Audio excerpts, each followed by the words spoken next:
আমার তো মনে হয় না, কারণ আইপিএল যে উইকেটে হচ্ছে, আইপিএলের সাথে ইন্টারন্যাশনাল মিলানোই যাবে না। আমার মনে হয় লাস্ট ইয়ার পিএসএলেও এরকম 200+ রান হয়েছে, 250 রান হয়েছে।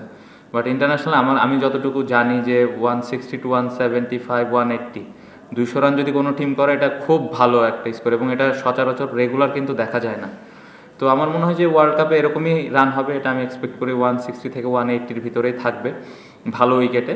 এবং এই এর ভিতরেই বোলারদের ডিফেন্ড করতে হবে বা এর রানগুলো চেস করতে হবে। সো আইপিএলের সাথে কম্পেয়ার করাটা কখনোই আমার মনে হয় না যুক্তিগত। হুম, না, শেষ টি20 ম্যাচ খেললো কিনা এই বিষয়ে আমি জানি না, বাট তার ব্যাটিং নিয়ে আমাদের পুরো টিমের কোনো কনফিউশন বা সন্দেহ নাই। আমরা সবাই জানি উনি কতটা ক্যাপেবল, এবং আমি খুবই কনফিডেন্ট যে সামনে যেই টুর্নামেন্টটা আছে এবং যে সিরিজটা আছে উনি ব্যাটিংয়ে টিমের হয়ে কন্ট্রিবিউট করবেন। নতুন ওপেনার তো না, এনারা তো আচ্ছা, না, আমি যেটা একটু আগে বললাম যে এখানে কিন্তু আমরা সব কিছু ট্রাই করেছি এই সিরিজটাতে। সো এটাও একটা প্ল্যানে ছিল যে লিটনকে 2টা ম্যাচ ব্রেক দিয়ে, আর যে সৌম্য যেহেতু ইনজুরি ছিল, ও আসার পরে কীভাবে ও কাম ব্যাক করে, ওকেও ম্যাচটা দেওয়া দরকার ছিল। সো যে 3জন ওপেন করলো এই সিরিজটাতে, 3জনেরই পসিবিলিটিস আছে 11 জনের থাকার। ওই সময় অপোনেন্টের ওপরে ডিপেন্ড করে আসলে আমরা ওপেনিং প্লেয়ারটা সেট করব। এখন পর্যন্ত আপডেট পাইনি, আমি যতটুকু জানি ভালো আছে। আসলে এটা ফিজিও এবং ডাক্তার ভালো ফিডব্যাক দিতে পারবে। স্ক্যানে গেছে? ও, স্ক্যানে গেছে।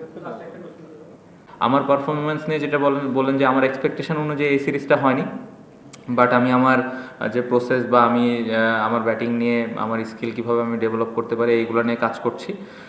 এবং প্রত্যেকটা সিরিজ যে একটা ব্যাটসম্যানের ভালো যাবে এরকম কোনো কিছু না। সো এটা অলরেডি অতীত হয়ে গেছে, সামনে চিন্তা করছি ভালো কিছু হবে। অবশ্যই আমার মনে হয় যে খুব ভালো একটা সিরিজ গিয়েছে। সিরিজ জিতলে অবশ্যই কনফিডেন্স বাড়ে। তৃতীয় জায়গায় যেটা বলবো যে আমরা যে এক্সপেরিমেন্টগুলো করেছিলাম, যে জিনিসগুলো আমাদের দেখার প্রয়োজন ছিল, যে আমরা ক্লোজ ম্যাচ জিতেছি, টপ অর্ডাররা একটা ম্যাচে খুব ভালো স্টার্ট দিয়েছে। আজকের ম্যাচ যদি দেখেন মিডল অর্ডারে একটু ব্যাটিং করার সুযোগ পেয়েছে। সো এরকম বেশ কিছু জায়গা আছে। রিশাদ পুরা সিরিজটাতে আমার মনে হয় খুব ভালো বোলিং করেছে। সো এরকম যদি চিন্তা করা যায় অবশ্যই অনেক পজিটিভ দিক আছে, এবং আমরা যে জিনিসগুলো আশা করেছিলাম অলমোস্ট আমরা ওই জিনিসগুলোর কাছাকাছি যেতে পেরেছি। না, আমরা প্রতি ম্যাচেই সিরিয়াস ছিলাম।